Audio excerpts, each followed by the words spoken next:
Let's start with the prompt. The student wants to present the significance of this act to an audience unfamiliar with the history of U.S. immigration.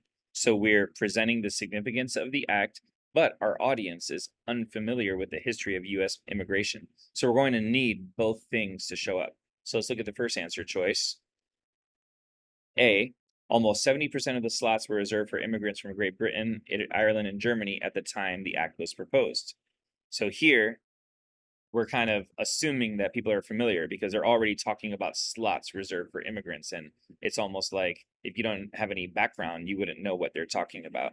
So looking at the next one, prior to this act, new immigration quotas were based on how many people from each country lived in the US in 1890. So there we're getting the history of the immigration and maybe even the significance of the act, because prior to that act, the quotas were based on this. So it's implying that after the act, quotas changed. So if there's nothing better, we may pick that one. C, the quota system in place in this time was abolished by the 1965 Act. So that is really giving us both, because there was a quota system as far as the history of immigration in the early 1960s, and it was abolished by the Act. So this is spelling out a little better both the significance of the act, it abolished quotas, and the history of U.S. immigration, that there was a quota system. So right now we like C a lot more than B.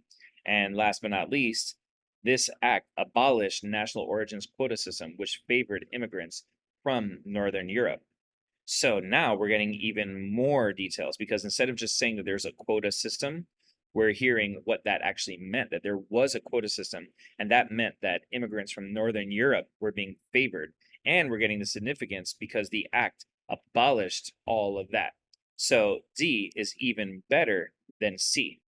So right now, we're getting good examples of how some answer choices are better than others. And we're really seeing how very often you don't need this data, because when we're simply following the directions in the prompt, we can already see how one answer choice is often better than another.